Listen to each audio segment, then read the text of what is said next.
Thank you so much. Welcome to the third technical session of the virtual National Tax Conference. For this session, I welcome the following dignitaries on the dais. Srimati Premlata Bansal, Chairperson of the session, Sri Siddharth Ranka, Speaker of the session, CA Bharat Sachdev, Conference Convener, CA Arvind Ramani, Tax Practitioner Association. For this, I invite CA Bharat Sachdev to introduce Chairman and Speaker of this session. Good afternoon, all. It's a proud privilege bestowed upon me to introduce our chairman and the speaker today.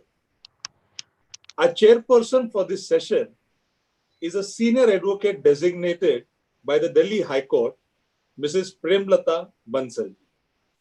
She has always been a bright and shining student, be it senior secondary school exam, where ma'am was a rank holder.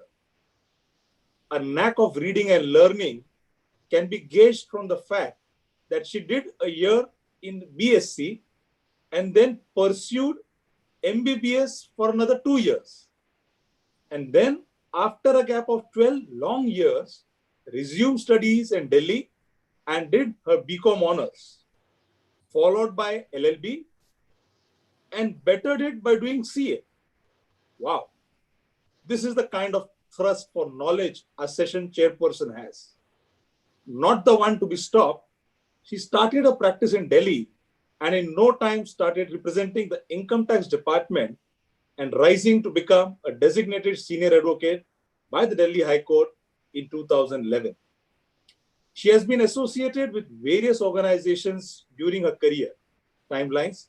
Prominent amongst them, she was the national president of All India Federation of Tax Practitioners for the year 12-13, president of Delhi Tax Bar Association 2005-6 and 7-8. A regular columnist, she has written numerous articles in journals and has given many representations with the departments, particularly on the income tax laws. Thank you, ma'am, for accepting our invitation and agreeing to chair this session. Thank you, ma'am. Thank you, Bharat Bhai, for your comments for which I do not deserve.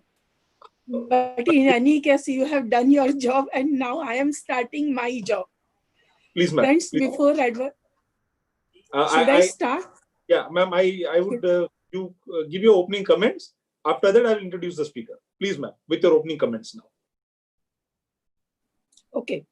So, first of all, friends, I want to congratulate Tax Friends Mumbai and the other associations for successfully organizing this virtual webinar. I am grateful to you all for giving me this opportunity to share my views. Friends, we are passing through a difficult phase. When first lockdown was announced, it appeared so difficult that how this phase will be over. However, with the advent of these webinars, the first amongst all was started by this consortium, for which they should be given appreciation.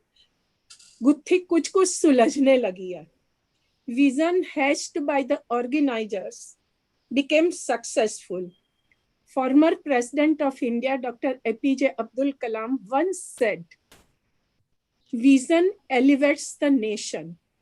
National development is powered by competition.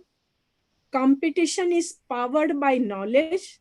Knowledge is powered by technology and innovation." So it is this technology that we are able to meet each other and share our knowledge for the benefit of all. Friends, once again, I congratulate to organizers and to the delegates. Now I coming to the subject. Today's subject is interplay between the deeming fictions under Income Tax Act 1961. Deeming provisions are a familiar feature of legislative text. Rather, it is a powerful tool, powerful weapon in the hands of legislature to tax all which is not the income actually. So what is this deeming provisions? What is to deem? The word deem and its variations are not defined in the statute book. The concise Oxford Dictionary defines the word that deem, to deem, as to believe, to consider, to judge, or to count. Webster's dictionary provides the meaning as to come to think or judge, to consider, to have an opinion. But none of this meaning are helpful to us for understanding the deeming provisions under the Income Tax Act. Every deeming provisions under the Income Tax Act is created with certain purpose, certain intent, certain object sought to be achieved, and that can be gathered. How can it be gathered?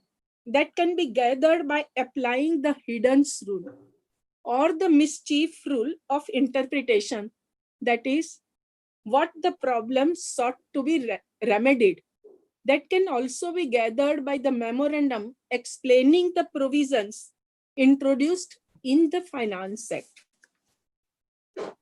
In the legal context, deeming provisions are typically thought of as creating a legal fiction. That is, declaring that legislation is to be applied as if something were different from what is actually is. Legal fiction is not the only thing, not the only function. There are other functions as well. Deeming provisions are of 4 categories. The first category is to create a legal fiction by declaring that something is existing or has occurred regardless of the truth of the matter. The second category is to declare the law. The third category is to create a legal presumption by declaring that certain facts are to be taken as established. And the fourth category is to confer discretion on the authorities. In CIT versus Godavari Sugar Mills Limited, 63 ITR 310, Supreme Court have held that the word deemed is apt to include the obvious, the uncertain, and the impossible. All the 3 things: obvious, uncertain, and impossible. A legal fiction has to be carried out to its logical conclusion. However, in CIT versus Vadilal Lallubhai, Supreme Court have held that the fiction operates only within the field of definite purpose for which the fiction is created. As far as the Income Tax Act is concerned, there are catena of deeming provisions. I am not explaining those provisions. That is for the Siddharth to explain the same. I am only discussing 4 or 5 legal principles to interpret the deeming provisions. The first principle is there is a difference between legal fiction and presumption. The difference is very crucial to understand the scope and meaning of legal fiction. Supreme Court in one case, that is Nandlal Vasudev Badvayak versus Lata Nandlal Badvayak, 2014, 2 SCC 576 have held that legal fiction assumes existence of a fact which may not really exist. However, a presumption of effects depends upon the circumstances, upon satisfaction of certain circumstances. That may happen, that may not happen, that exists, that may not exist. Whereas legal fiction assumes existence of a fact which is not there. Section 112 of Evidence Act does not create a legal fiction. Number of items, examples are given in that section. They do not create a legal fiction but provides for presumption. Similarly, Supreme Court in another case, Bhuvalka Steel Industries Limited, have held that fiction assumes something which is known to be false, but a presumption, whether conclusive or rebuttable, assumes something which may possibly be true, that may prove to be true. Legal fictions create an artificial state of affairs by mandate of legislature. Once the fiction is created by law, nobody can plead or defend or argue that artificial state of facts created by law are not true unless the virus of the provisions are challenged in the court of law. It is a subtle law that legal fictions can be created only by the sovereign legislative authorities and not by subordinate legislation. That is the second principle. There is no possibility of a fiction being rebutted by evidence because legislature says that you have to assume that facts, and therefore it cannot be rebutted. It cannot be challenged. Hence, it is very essential to understand the purpose, intent, and object of a deeming provision so as to analyze whether it creates a legal fiction or presumption, and that too whether rebuttable or irrebuttable.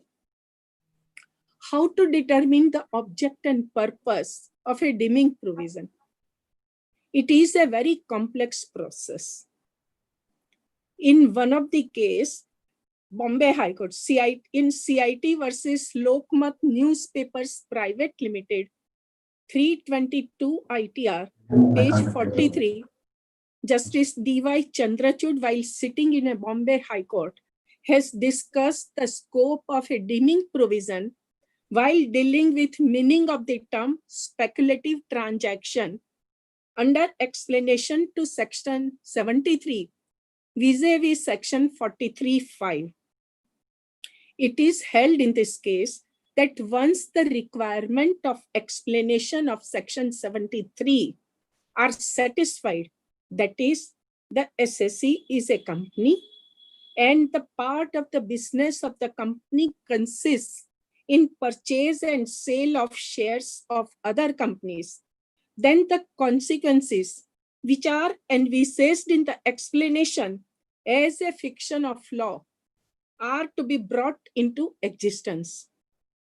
The legal fiction is that the SSE is deemed to be carrying on a speculation business to the extent to which it consists of sale, purchase of shares, and any loss arising from that business cannot be adjusted against non-speculative business. Loss can be adjusted against the profit of the speculative business. In this case, what revenue had contended that the loss which arises on account of transaction of sale, purchase of share would constitute a loss, but the profit arising out of transaction on actual delivery cannot be treated as profit from the speculative business and therefore are not available for set-off against the losses from speculative business. Justice Chandrachud said that to accept such submission of a revenue would introduce a restriction into the scope and ambit of deeming provision created by explanation to section 73, which is not contemplated by Parliament. Once a deeming provision is created by law, it must be given full and free effect, of course, in relation to ambit within which it is intended to operate. There is no justification to restrict the ambit of the provision. No restriction can be imposed only by a legislative function. The next principle is that the courts have to assume all those facts and consequences which are incidental or inevitable corollaries while giving full effect to the legal fiction. At this juncture, it is worthwhile to note one often quoted para of the judgment of Lord Asquith in the case of East End Dwelling Company Limited versus Finsbury Borough Council, that this para is very important and quoted almost all the decisions of by all the high courts. This para is, if you are bidden to treat an imaginary state of affairs as real, you must surely, unless prohibited from doing so, also imagine as real the consequences and incidents which, if the putative state of affairs had in fact existed, must inevitably have flowed from or accompanied it. The statute says that you must imagine a certain state of affairs. It does not say that having done so, you must cause or permit your imagination to boggle when it comes to the inevitable corollaries of that state of affairs. So once the legal fiction is provided, then you have to assume all the circumstances and consequences followed from it.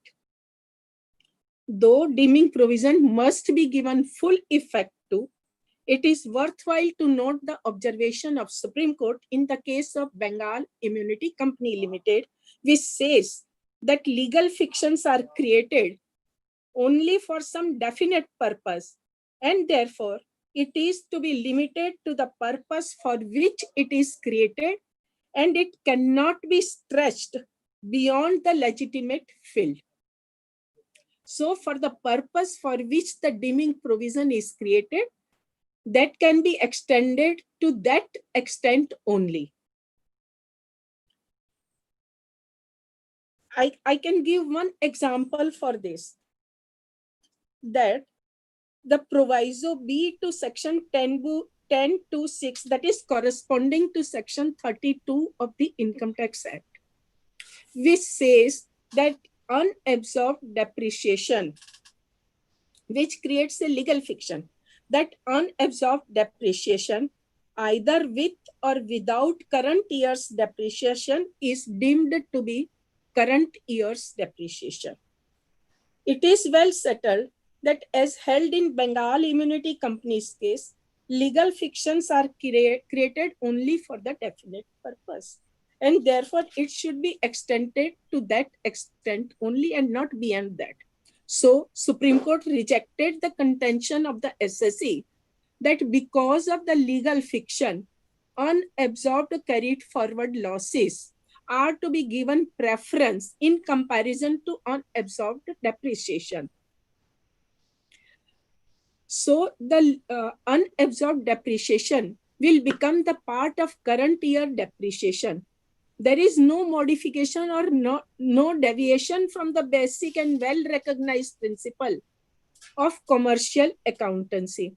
Similarly, in section C. Parthasarathy Mudaliar's case to section 222E, though 1922 Act was discussed, which says that loans and advances are to be treated as deemed dividend.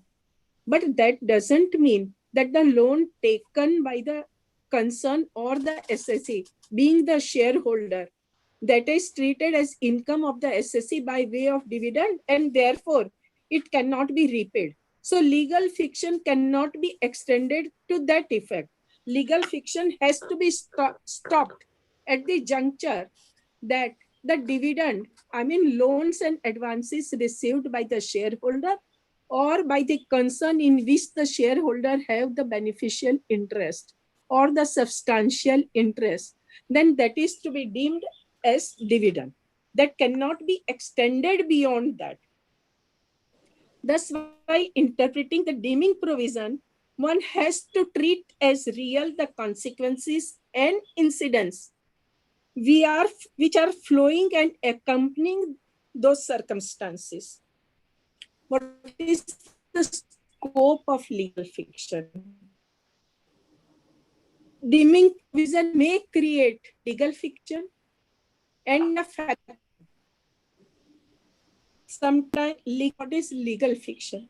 Sometimes deeming provision are given overriding effect. That is complete overriding, and that can be partial overriding. Complete overriding is section 69(6), that expenditure cannot be allowed irrespective of any provision in the Income Tax Act.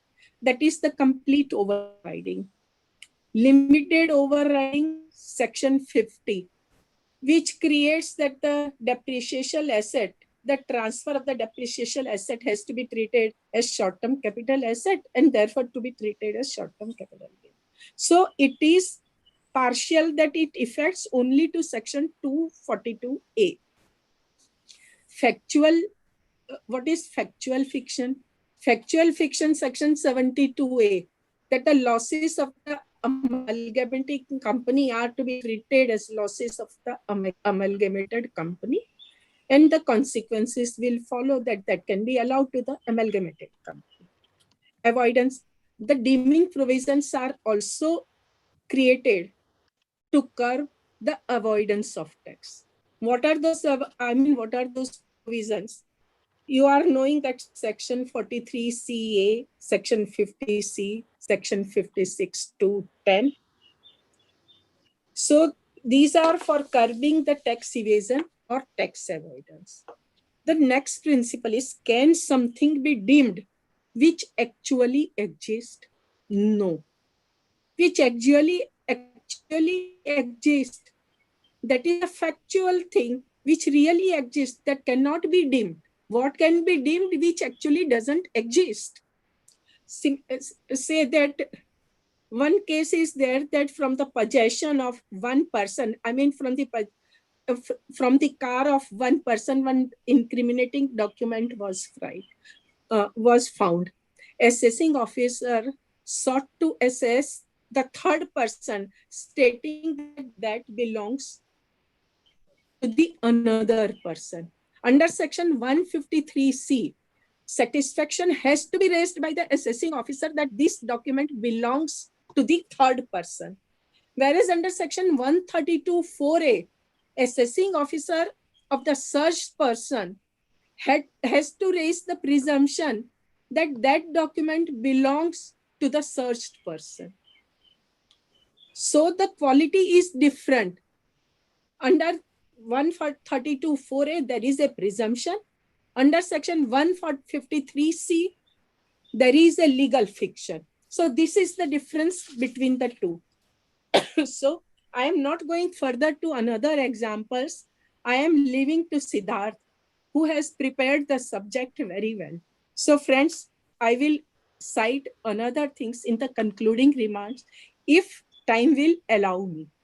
Now the mic is over to the organizer. Thank you, madam. To invite Siddharth. Thank you, ma'am. Thank you for opening remarks. Before I hand it over to Siddharth, a brief introduction about our next speaker. Our speaker for the session today is none other than Siddharth Ranka, a very learned and renowned speaker. Siddharth has done his graduation in commerce stream and followed it by doing his chartered accountancy and then further pursuing LLB degree. Siddharth has been practicing since 2004 and as an advocate represents as a standing counsel of the Central and Goods and Service Tax and Central Excise Department before the Honorable Rajasthan High Court. His major clients include the government departments, government corporations, multinational companies, foreign corporate trust, wherein he represents for both direct as well as indirect tax matters. So when government is winning, we know who is representing them. So we have to catch Siddharth before the case is filed. He has written many articles on a variety of subjects and has been a keynote speaker at numerous forums covering topics from income tax, economy, taxes, annual union budget, and social entrepreneurship. He was the president of Tax Consultants Association Jaipur in the year 1314 an active member of AIFTP, and has been honored with a certificate of appreciation for his exemplary service to the CGST department as a standing counsel before the Rajasthan High Court. Friends, it's a first for a non-department employee to receive such an honor. And yes, we are glad to have us in our midst today as a speaker for this session. Over to you, Siddharth Bhai, for your topic. Thank you. Thank you very much, Bharat Bhai. Respected Madam Premlata ji Bansal, a younger sister to my grandfather, who was always in awe of her. It's such a pleasure to have you as my session chairman. I wish my grandfather was here to see this thing in his lifetime. You are a very reputed senior advocate. And recently, yesterday itself, we got the news that you won the exemption for the Delhi Bar and the Advocates Welfare Trust from the Income Tax Tribunal. So, ma'am, seeing you active, seeing you thriving is a blessing. And getting this opportunity to share whatever little I know about this subject, which in itself is as good as income tax, talking about the Income Tax Act in itself, because deeming provisions are like a never-ending sea in the ocean of Income Tax Act. Before I come to my topic, I will fail in my duty if I don't express my gratitude to the host organizations, Tax Practitioners Association, Income Tax Bar Association, Prayagraj, Income Tax Bar Association, Banaras, Bhiwandi Tax Bar Association, for organizing this virtual National Tax Conference for the first time, which is a conference being organized without a host city. So whether it is Banaras or whether it is Thane or whether it is Bombay, the host is virtually present in all the locations. And this COVID, no doubt, has given to all of us, thrown challenges to all professionals and everybody, in fact, has also led to forged partnership. Like these host association has joined hand. I think it is in times to come, whenever we will be going back to the normal times, that this partnership between different cities, different associations come to fore, and everybody who's joining this seminar and in conference gets to learn. I'm very, very thankful to Vijay ji and all Haresh ji and everybody who's been taking so much pain and task to organize this. It's virtually a very, very well organized, well thought of. You maintain all the timelines and everything which a normal conventional conference would require. We are seeing everything being handled so beautifully. Friends, coming to my topic, which is deemed income and interplay between the deeming provisions of under the Income Tax Act. As Ma'am Premlata Bansal has just given us a fantastic background about the various principles involved while decoding the deeming provisions under the Income Tax Act. In itself, as I said, deeming provision is as enlarged or as important in scope as the Income Tax Act in itself. Gaining knowledge and sharing knowledge in today's time is the new thing that one has to be accustomed with.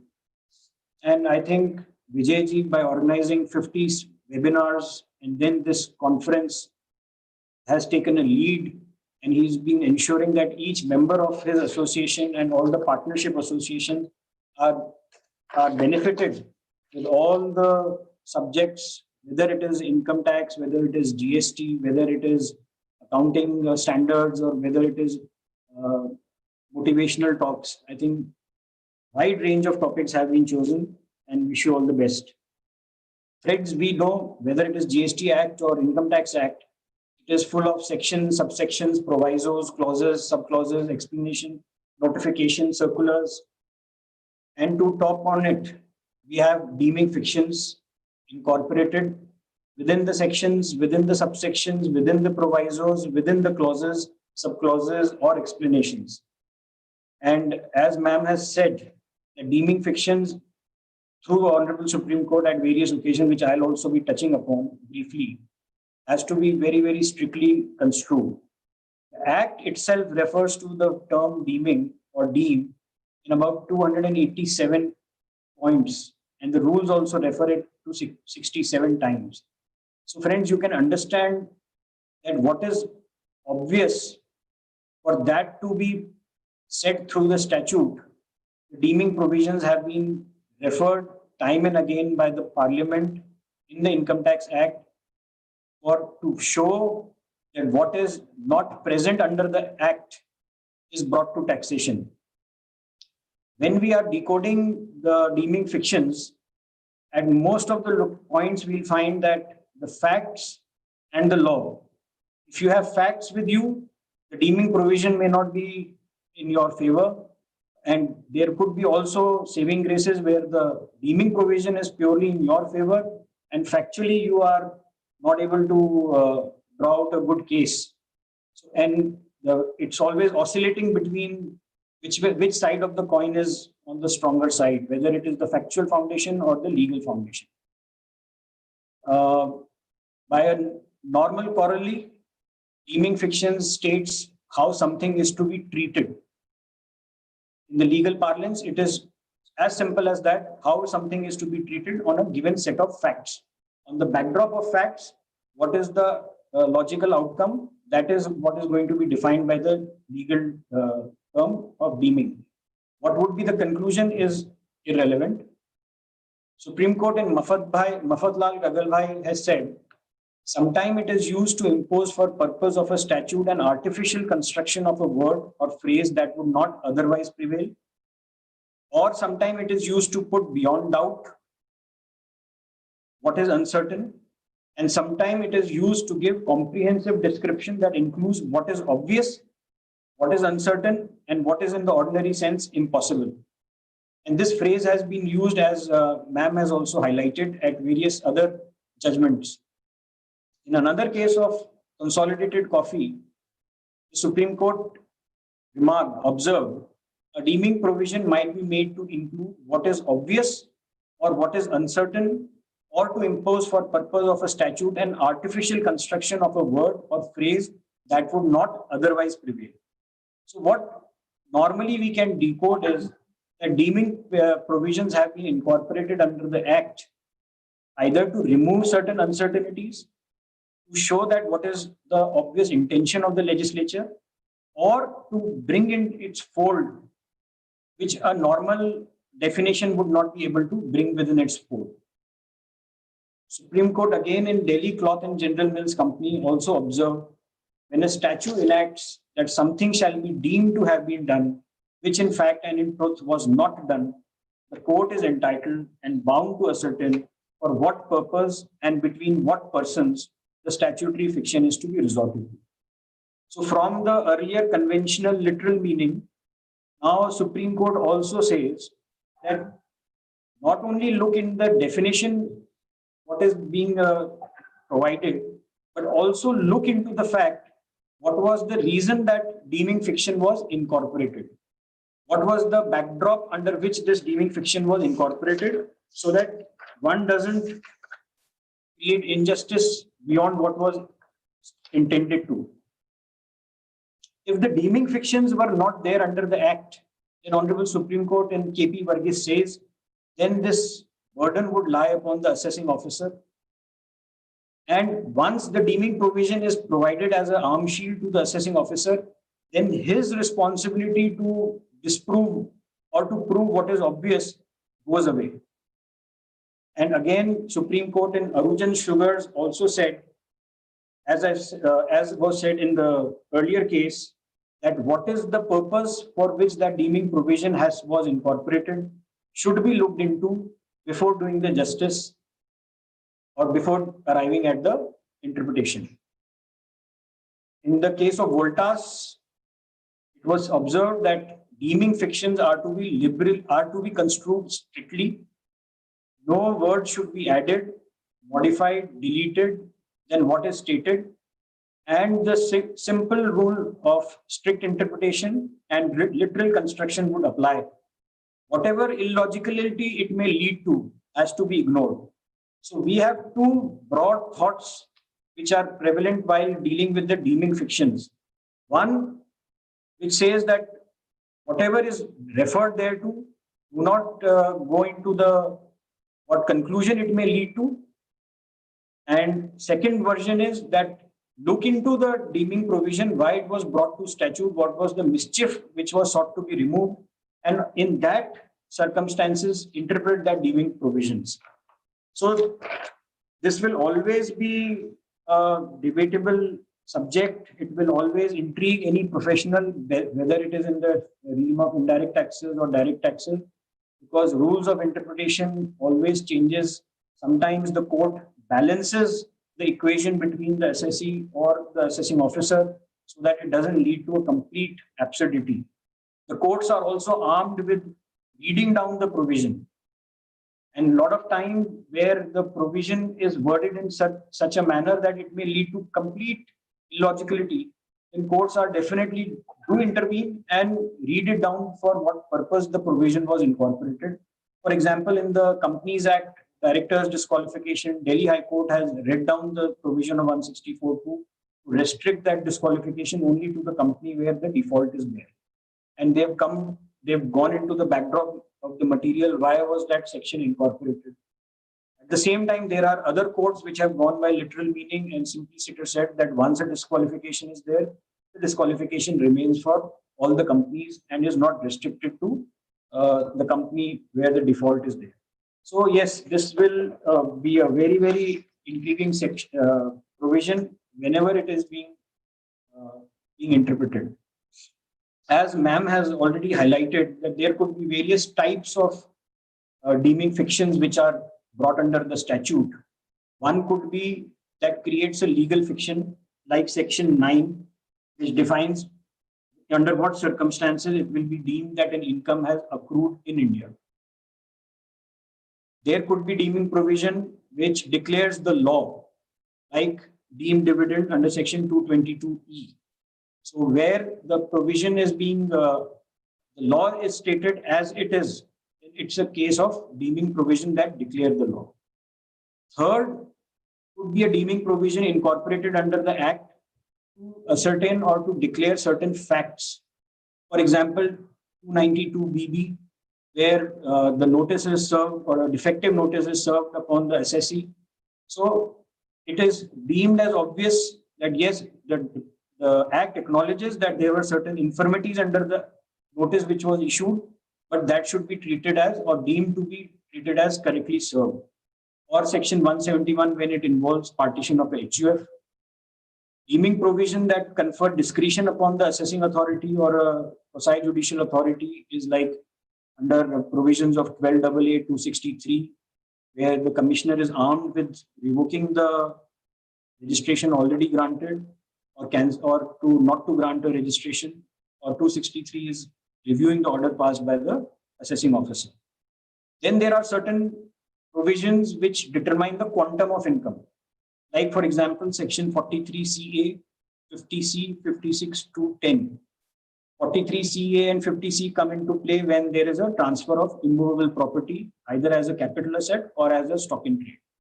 And similarly, when there is a buyer involved in 56 to 10 and capital, it is purchased as a capital asset, then the difference is quantified and deemed to be the income of the assessee. Then there are certain computational provisions like section 48 and 49, which determine under certain set of facts what will be and how the computation of income will be worked out. Then there could be deeming fictions which also determine the timing of the income. For example, compensation or interest received on the compensation. So 145 and 45(1) define the year in which the income had to be taxed. Because earlier there were certain differences between the courts. Some courts opined that the interest has to be bifurcated year on year. Some courts said that in the year when the interest or compensation is received, it will be brought to tax. To do away with those controversies, this 45(1) is there. Then there are deeming fictions, friends, like clubbing provisions, where a simpliciter income is earned by a minor or income is earned on the basis of gift given by the in-laws to the daughter-in-law or by the spouse to another spouse. So there is a different class of provision under which these have to be taxed.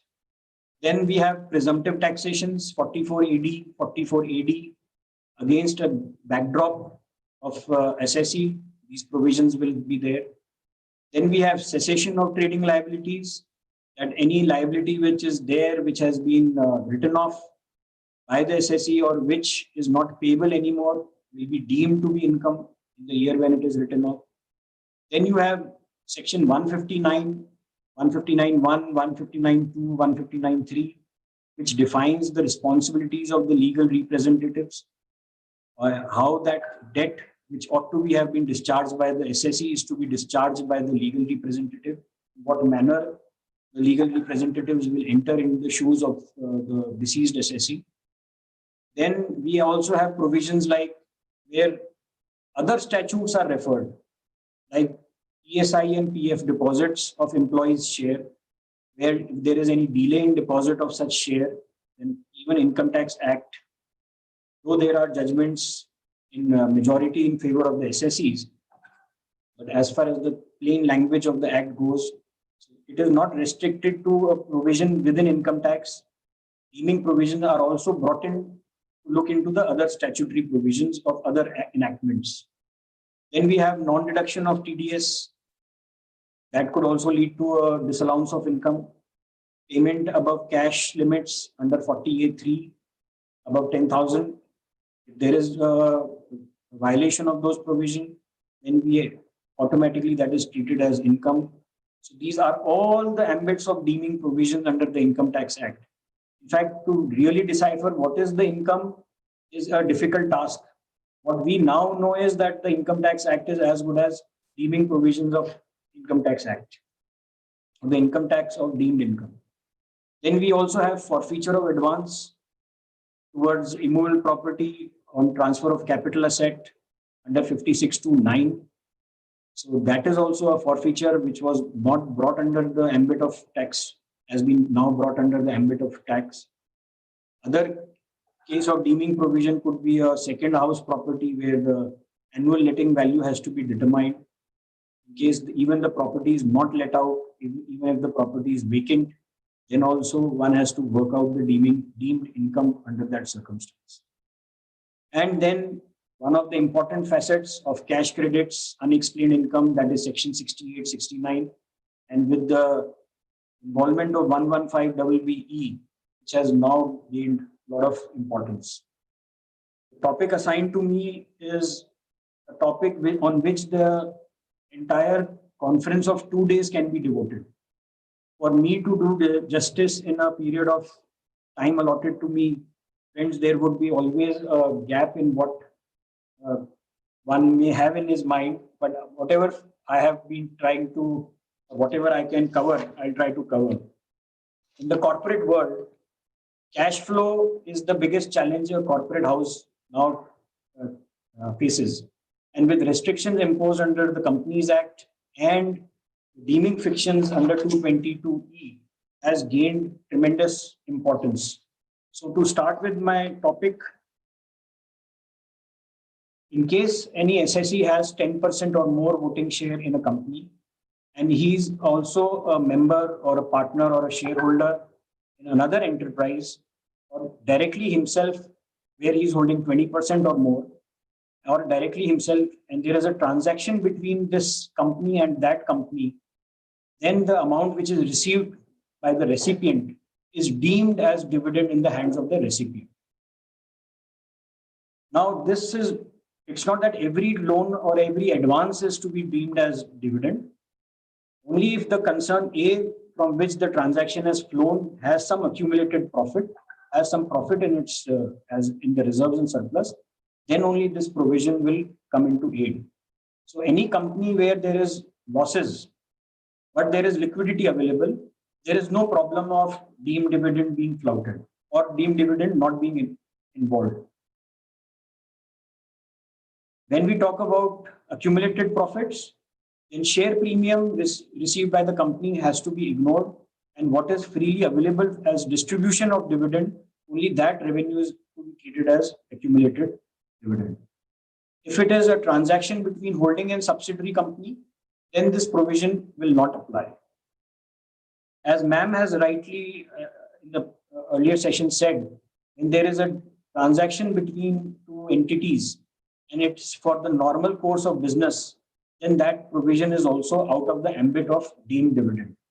Now, this is the crux of controversy involved, because once the assessee gets caught, then the normal thing for him to rebut is that this was a business transaction, that this advance was received for some real estate transaction which did not fructify the landowner, and then documents are created or things are there. And then assessing officer also knows that this is a powerful or a big amount that he has caught on. So for him also to come out of the ambit of business transaction, because in the light of circular of the board in creative die, following creative die, where the board itself has said that business transaction, normal transaction will be out of the ambit of 222E. So in the case of Shravan Chaudhary, the tribunal has said that if the transaction is a business transaction, then the amount received under such circumstances will be out of the ambit of loan or advance. But for that, the factual foundation of the transaction has to be proved by the assessee, that this was an actual transaction which took place and not an artificial transaction which has been created. That has to be very, very carefully be taken care by all the professionals. Similarly, friends, current account transaction between two companies will be out of this ambit. Now, this is a problem point which you can see from the slide. There are three judgments which refers to what is accumulated profit. The Gujarat High Court says in MB stock holding that ignore the current year's profit and what was the opening balance under the reserves and surplus, treat it as accumulated profits. So current year profit have to be ignored. If there is a accumulated profit on the 1st April of that financial year, then only to that extent accumulated profit can be taxed. Jaipur bench of tribunal in the case of Shravan Chaudhary said that you work out the transaction on the date when this transaction has taken place. On that day, what was the position of profit and loss account? That has to be worked out, and then that accumulated profit has to be looked into. And Rajasthan High Court in Rajasthan Wire says that whatever is the current year's profit is also to be included in the accumulated, the definition of accumulated profit. So there are three case scenarios, and definitely, as depending on the factual backdrop, one has to take advantage of whatever is available. But there are three different, completely divergent views of the authorities, where one says that ignore current year's profit, the second says that work out the profit till the date of transaction, and the third says the entire profit as on 31st March has to be looked into while defining the accumulated profit. Now, how badly this deemed dividend can inflict a wound upon an assessee can be looked into from this slide. Given a backdrop that Mr. A, Mr. B, Mr. C, and Mr. D are shareholders in XYZ having 25% shares each. These four gentlemen are also shareholders in ABCD Private Limited having 25% each. Let us assume that XYZ has accumulated profit and XYZ gives the loan of 10 lakh rupees to ABCD. Now friends, this is a classic case how the deeming provision can really be interpreted. Now Supreme Court in Madhur Housing says that given under the same set of facts, tax A, B, C and D all, because they all cross the 10% shareholding limit in XYZ, they also cross the limit of 20% in ABCD, then all will be liable to tax at the rate of 10 lakh rupees. So for a transaction between XYZ and ABCD of 10 lakh rupees, ABCD can end up with a tax liability of 40 lakh rupees. Cumulatively, they may end up with tax liability running into 40 lakh rupees. And then again, Supreme Court in National Travel Agency says, no, don't tax the shareholders. Tax ABCD, which is the recipient. Now, this matter has been referred to the larger bench. Last judgment is of Justice Nariman in National Travel Agency and Justice Sinha, where they looked into the Madhur housing and the earlier judgment of Delhi High Court, and they came to this conclusion that if there is no involvement of ABCD, then why even invoke tax provision against them? If at all, it should be the recipient company which should be brought under the ambit of tax. So friends, when we talk about deeming fictions, as ma'am has also highlighted, as some of the judgments referred by her and also referred by me, that and this deeming provision under the Income Tax Act is not something which was introduced, or deemed dividend concept was introduced sometime 15 years, 20 years back. It is there under the statute for a long time, and it remains unamended broadly. So it can really, really rip apart an assessee, and it can lead to unimaginable damages. And also consider the plight of the assessee. Now he has to also deduct TDS. Under the TDS provision, now ABC also XYZ, if suppose there is a transaction, it is also burdened with the TDS liabilities. And it will be very, very difficult for it to work out under which provision, under whom it should be brought to tax. And even now auditors also have to report in their income tax reports as to how this deemed dividend is applicable or not applicable. The second segment of my presentation, I would like to take the deeming fiction with regards to residential status. Earlier, Section 5, which we were all very comfortably accustomed to, when you are a normal ordinary resident, you are liable to be taxed globally. But when you are not ordinary resident, then you are not liable to taxed for income which has accrued outside India or which has no relation outside India. And if you are a non-resident, then only you have to be taxed for income which has accrued or received in India. That was the broad principles that we were all aware. Now this Finance Act 2020 has brought in a concept of deemed resident. Now who is a deemed resident? One who is not paying any tax in any country due to his residential or domicile status. For example, we used to have 182 days as the minimum threshold requirement. Let us say a person is also living for 100 days in US, is also living for another 150 days in Japan. And there also the number of days as prescribed under their Income Tax Act is also 182 days. So technically he is not even a resident of US for the income tax purpose. He may not be a resident of Japan, and he may not be a resident of India. So if suppose he is crossing this limit, or he is qualifying for this condition that he is not a resident or a domicile in any other country. Number two, he stays more than 120 days in a year in India. So that threshold of 182 days has been brought down to 120 days. And third, his income from India is more than 15 lakh rupees. Now, if these three conditions are cumulatively satisfied, then even his foreign income, like a resident used to be taxed, he will be taxed for his foreign income, and it will be, this is the definition of the deemed resident, which has been incorporated for the first time under the income tax statute. So in case you are a resident, then this is the condition which one has to look into. You are an Indian citizen or a person of Indian origin, your income is more than 15 lakh rupees, you stay more than 182 days in India or more, or you are in the last 4 years, you've stayed for 365 days. Now, additionally, one more condition will have to be looked into, whether you have stayed 120 days more or more as well. Because if you are not qualifying for first two condition, but you are qualifying for 120 days, your income is more than 15 lakh rupees, then you will fall under the definition of deemed resident, and your foreign income will be also taxable. And similarly, if you are a not ordinary resident, the number of 120 days has been changed. 182 days requirement is changed. Third set of deeming fiction to move forward could be Section 9 and 206 AA and the DTAA provisions.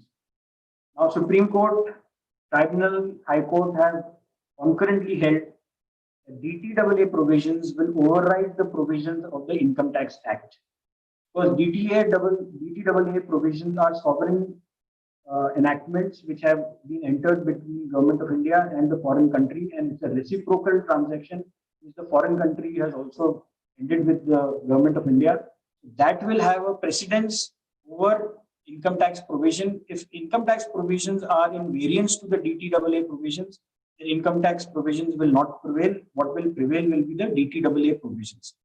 Only where the DTAA provisions are silent, then the language used under the Income Tax Act can be brought to be read into the DTAA provisions. Then we now move to charitable trust.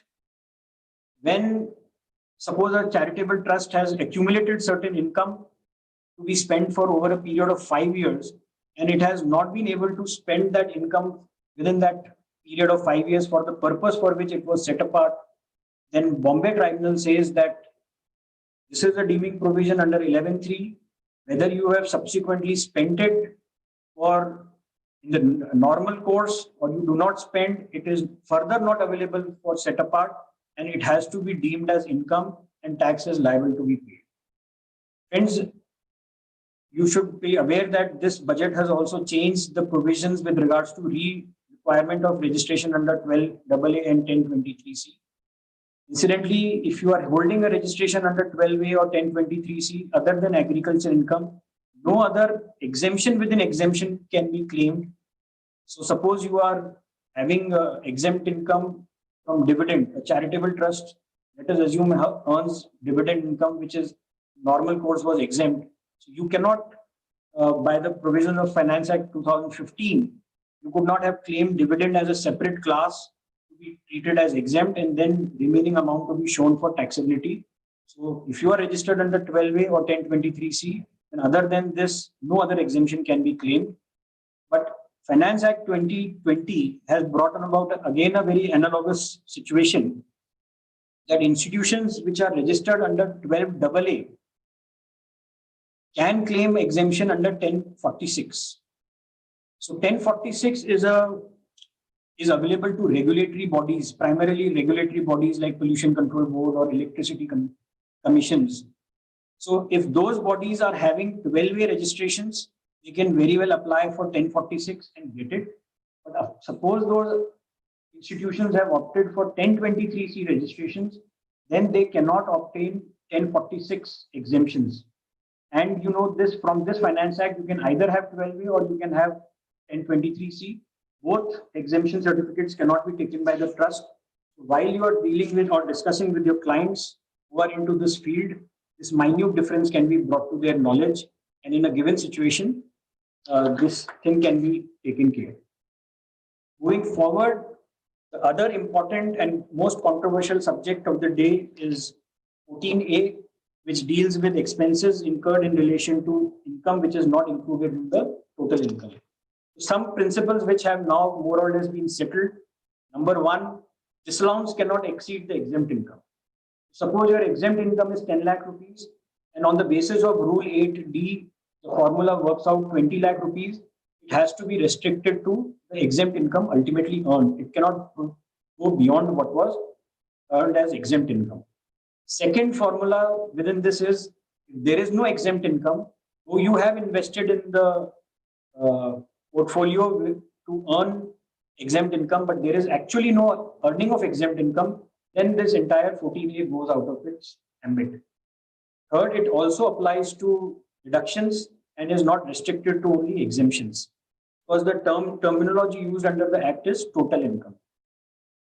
The fourth principle which has settled is now that this is also applicable where you are holding certain stock shares as stock in trade, and it is not restricted to only capital investment. When in the normal course you are earning any exempt income, which is then also this 14A would be applicable. One very interesting query which comes that if exempt income only is to be taxed or proportionate has to be worked out, then what is the value of investment that should be taken? Suppose in a portfolio there are shares worth 10 crores, and you have received dividend out of 5 companies only whose value is only 2 crores.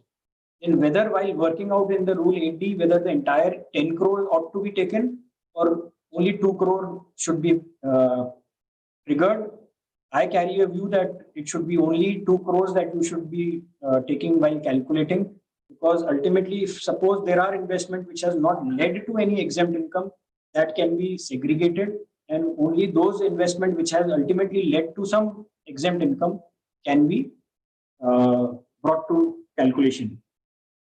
Similarly, a lot of assessing officers were even making 14A disallowances in cases of people, let's say salaried employees or non-business professionals who were earning also income from shares.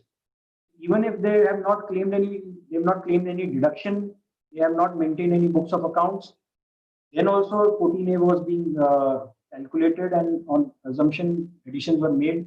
Tribunals have broadly come to the rescue of the assessees and said if there is no deduction which has been claimed, then 14A itself is out. And before invoking Rule 8D, the assessing officer has to record his satisfaction. It is not a mechanical thing that he can bring about. I may be speaking slightly fast because the topic is wide and my time is that. So coming to now capital gains or immovable properties. 3 important provisions, 43CA, this is triggered in case your client is having real estate as a stock in trade, and then there is a sale of such real estate, and the local ready reckoner rate or the DLC rate as we call it here is more than the value recorded in the sale deed. Then that difference is brought to tax. 10% variance is permitted. Similarly, 50C, now very old provisions, since last about 17 years it is there. Then there is a transfer of a capital asset. 43CA comes into picture when there is a stock in trade. 50C comes into picture when there is a capital asset. Again, the value determined by the stamp registration authority and the value recognized in the sale deed, the difference thereof is brought to tax. 10% variance permitted. 50CA is in case of unlisted companies, unlisted entities, and there is a transfer of shares. Here also now the fair market value or the intrinsic value of that share has to be worked out, and then what is the ultimate selling price? The difference, if there is any, will be brought to tax. 56 to 10 is applicable on buyer of the property, which is a capital asset, and 10% variance like 50C is also available here. Now 43CA would come into picture in the year in which ultimately the sale deed is executed. Even if you are maintaining your books of accounts under project completion method, percentage completion method, year of taxation would ultimately be in the year when the transfer of the property takes place, because again, friends, like this is a deeming fiction, it prevails over the normal conventional accounting. Because even while you're doing your accounting on the project completion method, it will be, at that point of time, you will not be aware of what will be the ready reckoner rate at the time of registry. Now, there are certain class of people who are out of this ambit of 43CA, 50C. One is a buyer of property who buys the property for stock in trade purpose, or the property is a non-capital asset. So 56 to 10 is applicable only in a situation where the property is of capital asset. The moment the property is not a capital asset, then it is out of ambit of 56 to 10. 56 to 10, unlike 56 to 7B, now refers to any person. Earlier, it was only individuals and HUF. So even now, a partnership firm or a company is buying a real estate as a capital asset, and if the DLC difference is there or the price difference is there, then even in their hands, it will now be subjected to taxation. Now, if suppose there is an agreement to sale which has happened in the past years and only the execution is taking place subsequent years, then that value has to be given importance, provided that there are some transactions carried out under check or other than cash transactions. 50C and in times to come 43CA or even 56-210 matters are going to be referred to DVO. Most of the time we have appeared before the DVO, but these are the normal things that there are umpteen number of judgments now which say that automatically you can't refer, or even the DVO cannot refer to the value adopted by the stamp registering authority. You can possibly argue, depending on the facts, the variance or the reasons on which the property could not fetch the real price. One could be the width of the road upon which the property is situated, because DLC rate is determined for the entire area irrespective of the location of the property. Second of the arguments that can be brought about is nature and use of the adjacent property. Suppose your properties, residential property, the surrounding properties are commercial properties, and you are residing in that property. Stamp authorities have taken that value to be commercial property. Those objections can be highlighted.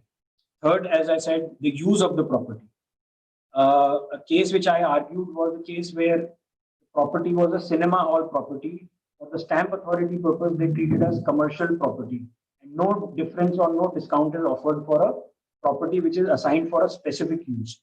So the specific use can be highlighted. Again, the area and the locality can be argued. And a very good point could be a distress sale where the assessee is having a lot of loan liabilities on its shoulder, and it has under pressure sold some properties. That can be a very well and valid argument. Then number of owners. Suppose there is a property where there are joint owners running into, let us say, 5 or 6 or 7. And we all know that until and unless all 7 agree, the sale deed cannot be executed. Even number of owners are more, that can be highlighted for fetching a lower price. Similarly, if the property was given on rent for a long time and the tenants are residing there for long period of time, that could be a reason for price not being arrived at or not in the normal circumstances, and these issues can be highlighted before the DVO and the assessing officer.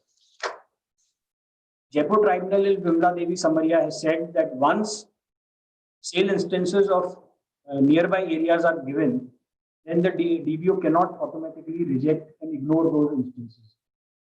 If all he has to ignore, then he also has to bring on record alternate sales instances in order to justify. So if you have some sale instances in the vicinity also, that can be very well argued, because at least I can say with my experience in Rajasthan, even a difference of about 100 meters between two properties can create or have led to a huge variance in the price being adopted by the stamp authorities. So comparable sales incidents should be brought about. And the tribunal also says that though the report of the DVO is binding upon the assessing officer, it is not binding upon the appellate authorities. And appellate authorities looking into the facts and the arguments, the reasons pointed out, can go into and give further relief than what was worked out by the DVO. Delhi High Court in Modern Lace House has said that in case the assessee requests for valuation to the DVO and the assessing officer does not refer it to the DVO, then the entire provision of 50C, the invocation of 50C is bad in law, and no second opportunity can be given to the assessing officer, and assessee cannot be burdened to go back to the DVO once again. So it is important for you to, while the assessment is going, to ask for that reference to the DVO. Again, another judgment of Madras High Court, where language used is, in case the assessee wants to go for a DVO, then it will be an insult to the honest taxpayer. Language used is very interesting. It will be insult to the honest taxpayer to adopt and assume higher market value to impose capital gains tax without allowing him or her an opportunity to rebut even the legal presumption under 50C. So courts have come very heavily upon the assessing officer where they have not followed statutory provisions under 50C of referring the matter to the DVO. Now, whether 50C would apply in case of charitable institutions, charitable institutions are a class on their own. Their calculation of tax are governed by section 11, 12, and 13. Hence, 50C provisions are inapplicable for registered charitable trust under 12A, 12AA. Even if there is a DLC difference in case a charitable institution is buying or selling, because now 56 is also there. So even if there is a difference, this provision of 56 and 12AA would be out. Similarly, if suppose there is a difference in the stamp reckoner price, can the assessing officer directly refer to the difference and add in the case of the buyer? Then the view is that automatically the assessing officer, until unless he proves on money, cannot jump to 69, 69B tax in the case of the buyer. Now, and another controversy which was going on, which has to a certain extent laid rest by the Bombay High Court, is with regards to, suppose there is the 100% investment has been made of the sale proceed actually received as per sale consideration. There were views of various tribunals which said that if 100% of the sale consideration stands reinvested under 54 or 54EC, then 50C provision itself would not be applicable. But Bombay High Court has decided in favor of the revenue to hold that irrespective of the fact that 100% of the sale consideration was reinvested, ultimately that sale consideration value has to be replaced with the deeming value, and whatever out of the deeming value stands reinvested, only then if there is a exemption available will be worked out. In case of a contribution of asset by a partner to the partnership firm, so now there is two provisions which are parallelly available. 45(3) says that the value adopted by the partnership firm will be the value in the hands of the partner or the transferor. And 50C says that whatever is the value as per the stamp authorities would be deemed as the value. So this provision or this controversy has been more or less now laid to rest by Bombay Tribunal in Amartara and Moti Ramanand Sagar, where they say that 50C is a general provision, whereas 45(3) is a specific provision working under a specific facts and circumstance, and 45(3) would prevail over 50C. And when there is a controversial or when there are two deeming fictions which are involved, then the deeming fiction which is specific to a situation will prevail over a general deeming fiction. Moving to the definition of relatives, we are all aware about the definition of relatives involved. But very interestingly, again, like deemed dividend, how certain relations which have been completely had been bygone by the legislature can be seen from this slide. So, assessee cannot receive a gift from the brother's son or a daughter. Though he can give gift to the brother's son or daughter, but the reverse is not true. When we look under the definition of the relatives under the 56(2)(7)(b, then we find that similarly, when there is a sister, son, or daughter, you cannot receive gift from them, but you can give gift to them. So when we look into the literal interpretation, strict interpretation, then the entire purpose of relatives is being defeated here. But if you look into why this definition was brought in, then it appears that all these four should also be included. But anyways, this is a very, very controversial subject, and Rajasthan High Court in one of the cases has taken a view that when the gift was received by a person from his nephew, that amount was held to be taxable. Tribunal had decided in favor of the assessee, but it was reversed by the Rajasthan High Court. Two more situations, and which is now very common. Suppose a son or a daughter is adopted, and he or she has gone to another family, maybe within the family to another brother or a sister. Once that adoption takes place, her relation with the earlier family is severed. And the moment it is severed, then if any amount is received by that child from her natural relatives, will be outside the definition of relatives. This is again a classical example how without imagining what could be the consequences of this definition under 56, how one can damage the fabric. Similarly, if there are a joint family where three brothers or a big joint family are living together, between cousins, they may be having excellent relations, they may be living together, they may be doing business together, but cousins cannot give gift to each other. Only the and also, as I said, we cannot even give gift to the generation which is above that. So this is maybe unintentional, but it has led to a miscarriage of justice when we look into the definition of relatives.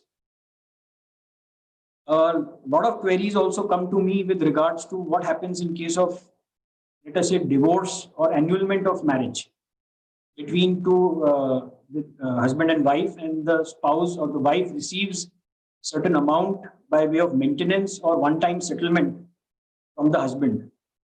In my opinion, it is a non-taxable event. The amount could be received at the time of annulment based on the court decree or even prior to the court decree.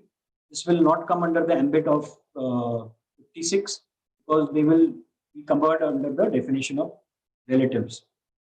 And another interesting query which regularly comes is, suppose there is a divorce which has happened between husband and wife. The child, even after divorce, receives certain gift from the grandfather, whether it will be taxable or non-taxable. Suppose there is Mr. A and Mrs. B, which have separated and they have a child C. Now, father of A wants to give a gift to C, and there is a divorce which has happened between A and B. According to me, that relatives, the definition of relatives for the purpose of income tax still continues, and hence this will not be coming under the ambit of taxation, and it will remain a non-taxable event.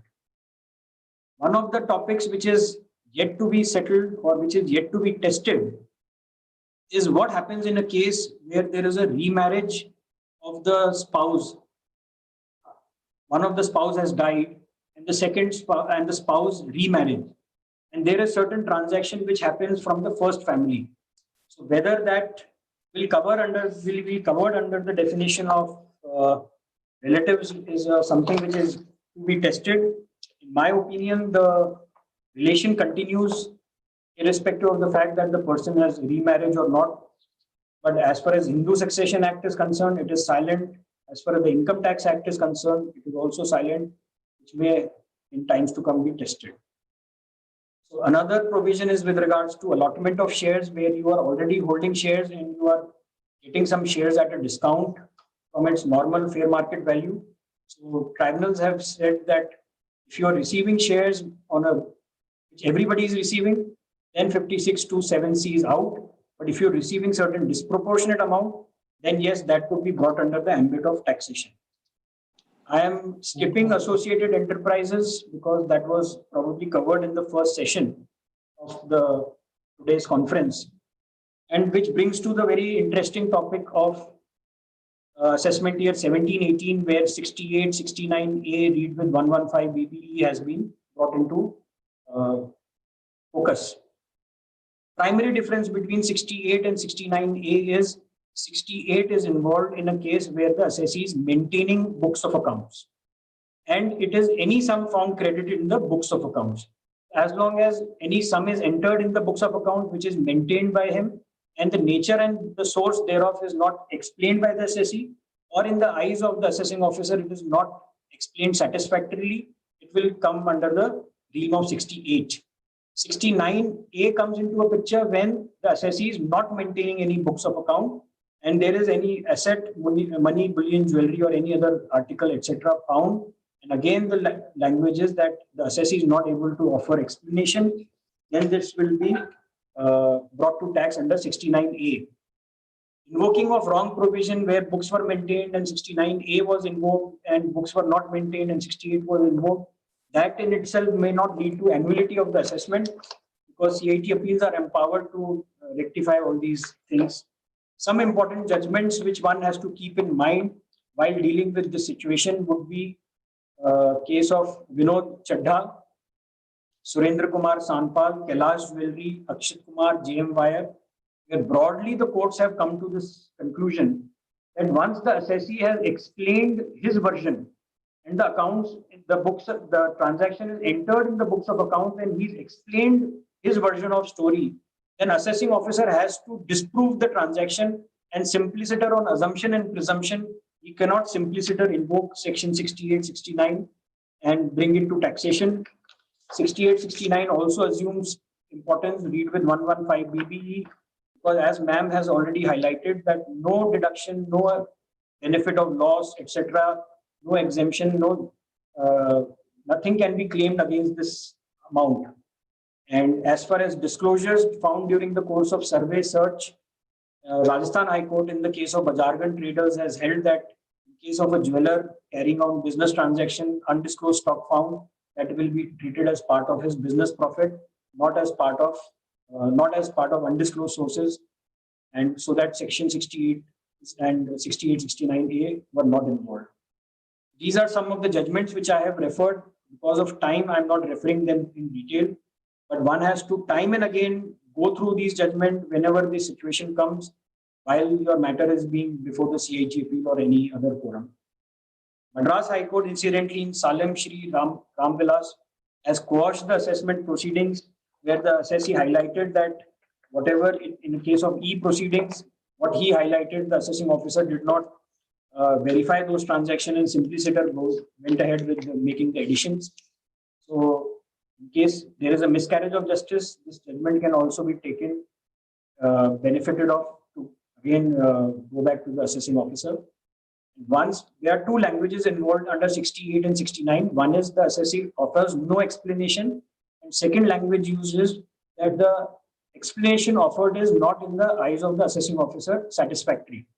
So the second limb of those would come into picture only when assessee first discharges his onus of explaining the transaction. If the assessee himself is not able to discharge the primary onus, then the assessing officer job has become very easy. And in order for assessee to discharge his onus, there has to be supporting material on the basis of which some cash transaction or closing stock, whatever is found, has been.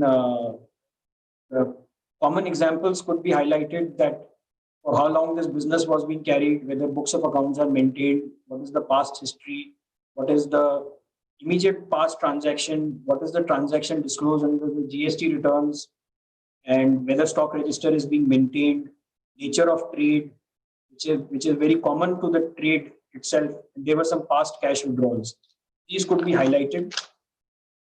And 115 BB is out. If 68, 69 is not invoked, then 115 BB itself is out. Why this has become a point of rage is because of the huge taxability involved. You can see, friends, that it leads to a tax rate of 60%, then on top of it, surcharge of 25%, then cess of 4%, penalty of 10%, and interest. And in most of the cases where assessment orders for 17-18 have come, the demand is more than the cash deposited itself, because then you are also having interest under section 234B. Now, two courts that I am aware of are seized of this virus of this section 115 BBE, which was inserted on 15th December 2016, and which was made retroactive from 1st April 2016. First is the case of Deepak Maratha, which is pending at principal seat at Jodhpur, where the court has come to the rescue of the assessee and said no further coercive action. And the lead case is of Gujarat High Court. There are at least about 7-8 cases which are pending before the Gujarat High Court, and where in the case of HLP Associates also the Honorable Gujarat High Court has said that no coercive action has to be taken against the assessee.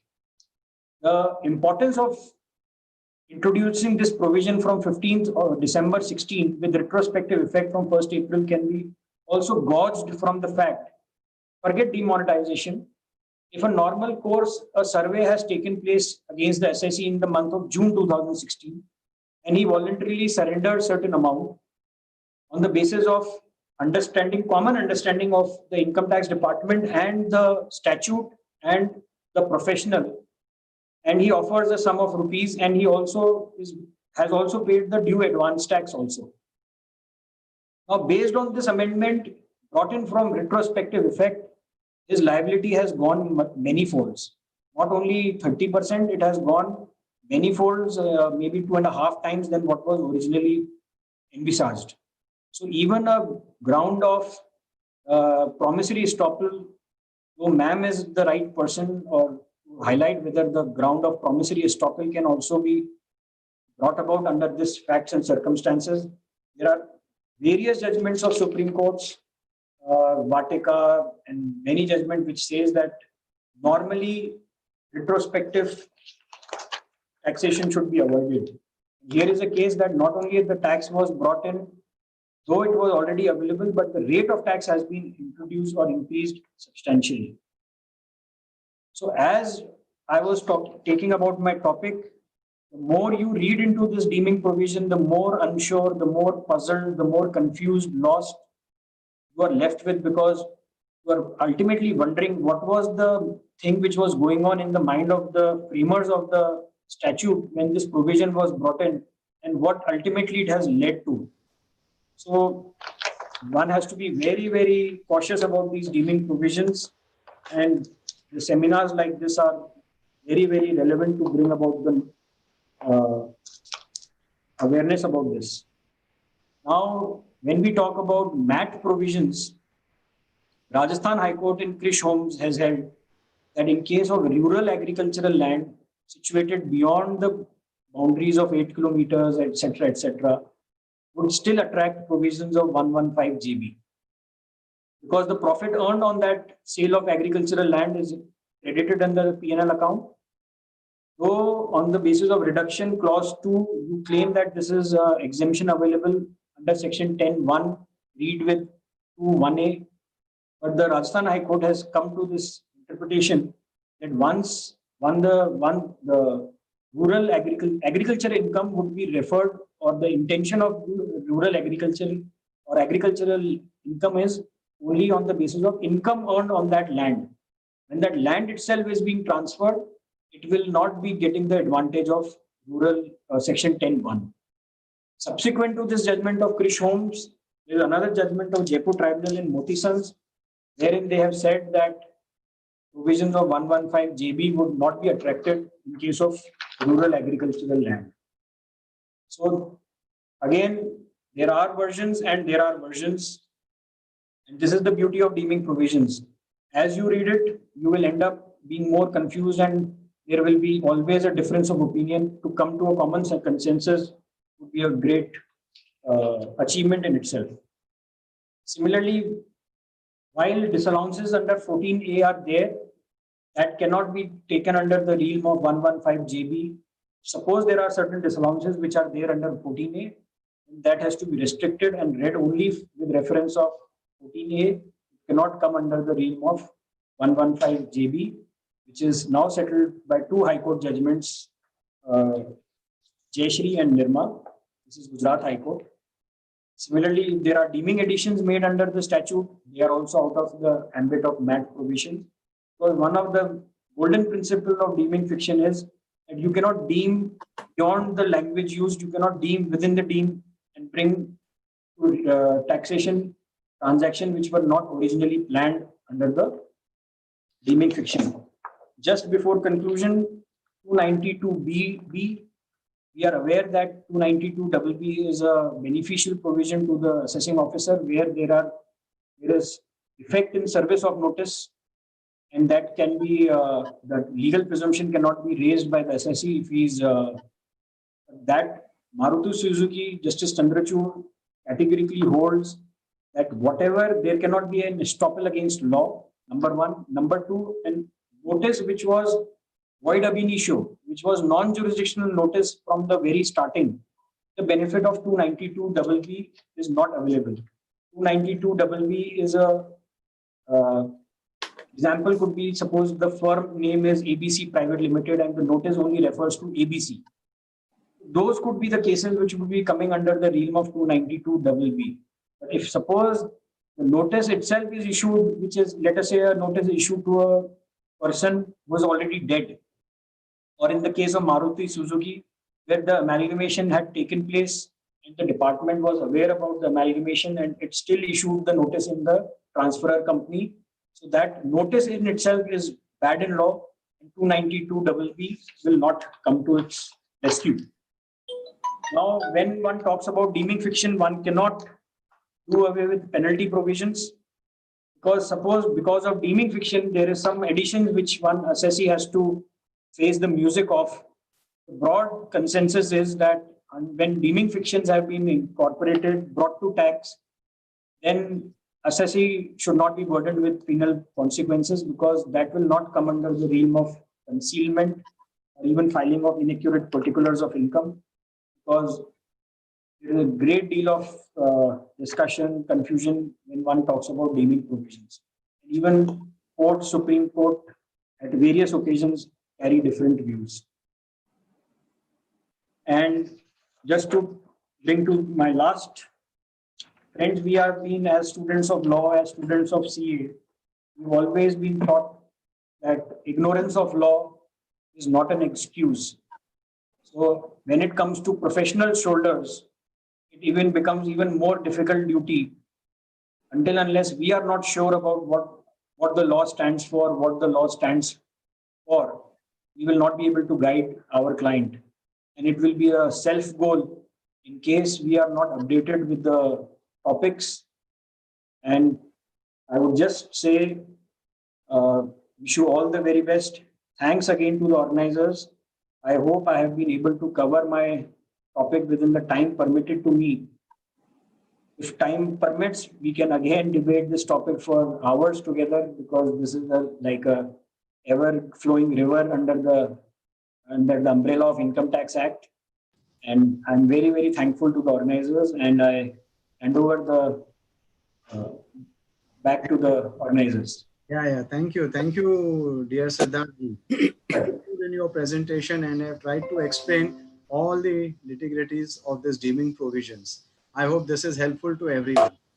Now, I would request our chairperson, Premlata Bansal Madam ji, to share her concluding remarks in say around 5 to 7 minutes, as we have got certain questions also to ask Mr. Siddharth, so that we can complete the formalities in time. Thank you, madam. Let it be first questions, answers. Okay, as you permit me, no problem. So should I take the questions first? Yes. Okay. So the first question is, exemption not claimed on dividend income, can the assessing officer disallow expenses under section 14A? Not claiming exemption income will not be ground for you to get out of the ambit of 14A. Because ultimately, if there is exempt income, whether you claimed under your computation or doesn't make the difference. As long as you earned exempt income, and if there is anything which has to be disallowed, 14A will definitely come into picture. Okay, thank you. The second one is, in 43CA, it is generally observed that customer gives the amount and major consideration in previous years and agreement executed later. What is the solution in such cases? Friends, this situation is already envisaged under the section of 43CA, fully under 50C, where the Act itself says that in case there is an agreement which has been executed in previous years, then based on that agreement, provided you have received some consideration other than cash, that is to prove the genuineness of that agreement, that is there, then the period on which that agreement was executed, the value will be adopted on that day, not the date when the document is provided for execution.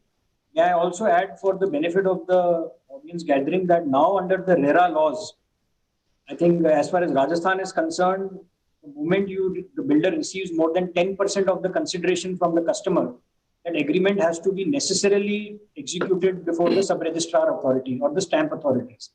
So I think in times to come, the same laws would be broadly there in the various other states.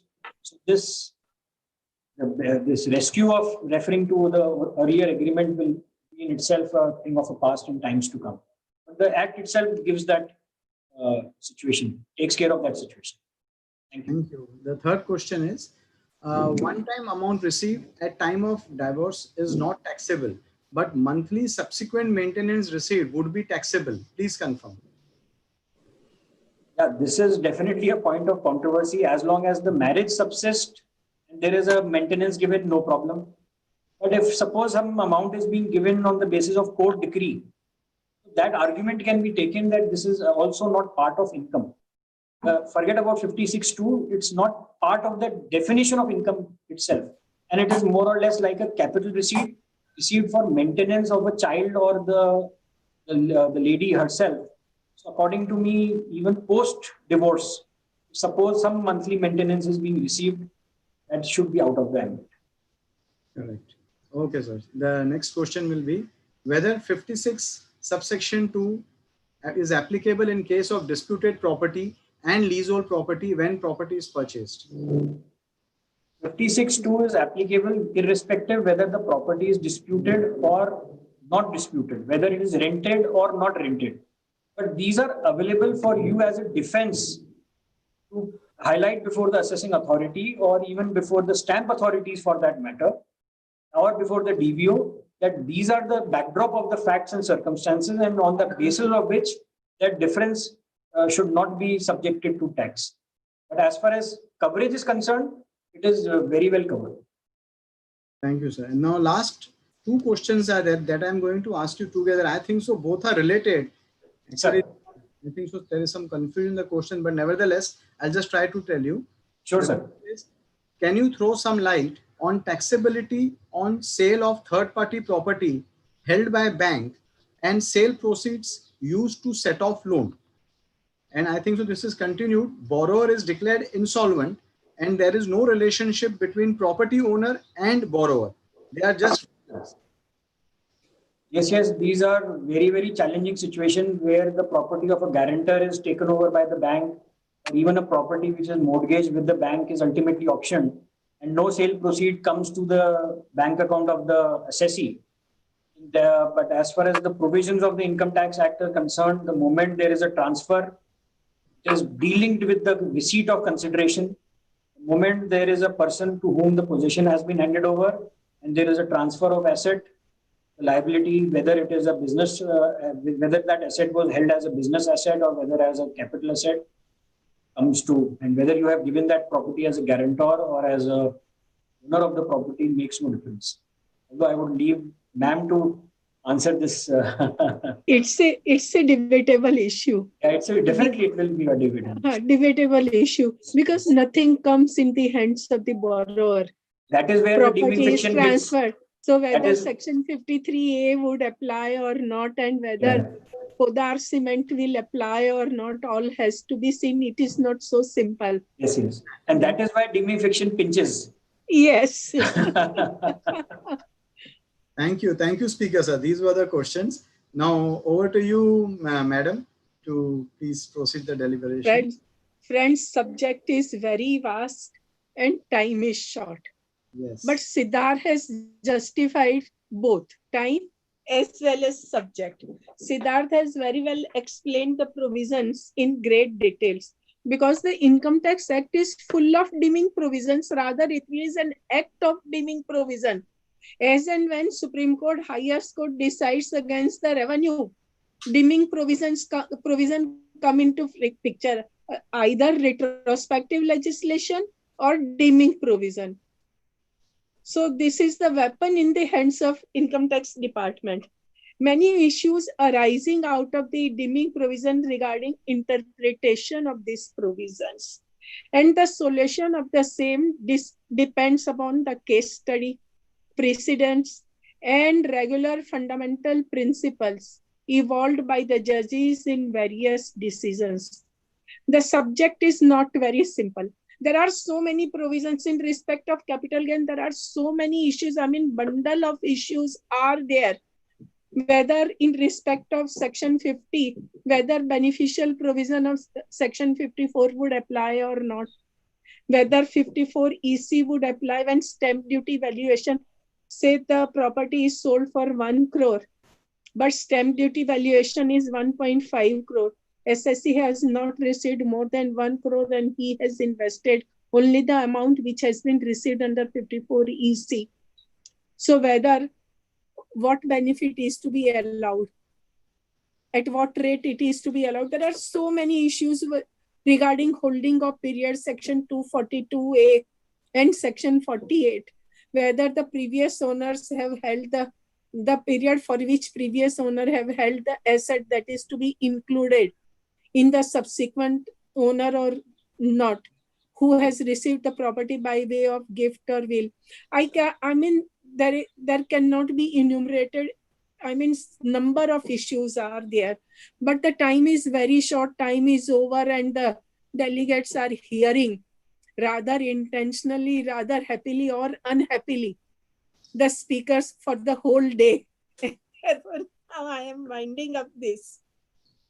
So dimming provisions, we have to, friends, let us dim this Corona period also as a moon, as an exemplary, exclusive face gifted by the God. Why I am saying so? Now it is a time to introspect ourselves. It is a time to obtain the knowledge. It is a time to enjoy with the family, to enjoy with friends, rather virtually, and to slow the pace of life so that we can enjoy the life for some more time. Because we were running so fast that we had no time for us. We had no time for our family members. So friends, I want to say 4 lines. If you will hear me, you have to bear me for hearing this. What I want to say, कभी तानों में कटेगी, कभी तारीफों में, यह जिंदगी है यारो, पल पल घटेगी, पाने को कुछ नहीं, ले जाने को कुछ नहीं, फिर क्यों चिंता करते हो यारो, यह जिंदगी है, पल पल घटेगी. बार बार रफू करता हूं जिंदगी की जेब, कम वक्त फिर भी निकल जाते हैं खुशियों के कुछ लम्हे, बटोरते रहिए उन लम्हों को यारो, ये जिंदगी है, पल पल घटेगी. उड़ जाएंगे एक दिन तस्वीर से रंगों की तरह, हम वक्त की टहनी पर बैठे हैं परिंदों की तरह, संजो के रखिए उस वक्त को यारो, यह जिंदगी है, पल पल घटेगी.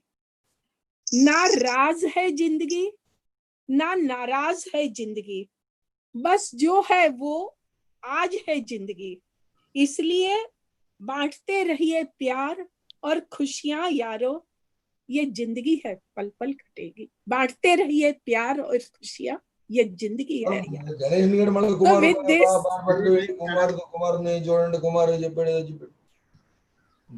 with this, I hand over the mic to organizers. Thank you madam so much. आपने ये जो इतनी अच्छी कविता बोली, उसको अगर मैं दूसरे बॉलीवुड के रूप में बोलूं तो it is as simple as कि सोचना क्या, जो भी होगा देखा जाएगा. बिल्कुल. कल के लिए आज को ना खोना, आज ये ना कल आएगा. Thank you so much, madam. Thank you for your such a nice deliberation. And with this, now I invite CA Arvind Ramani to present vote of thanks to our esteemed guest. Over to Mr. Arvind. Thank you, Harish bhai. Respected chairperson of the third technical session, Premlata Bansal madam, today's speaker Siddharth Ranka sir, dignitaries, seniors in the profession, and friends.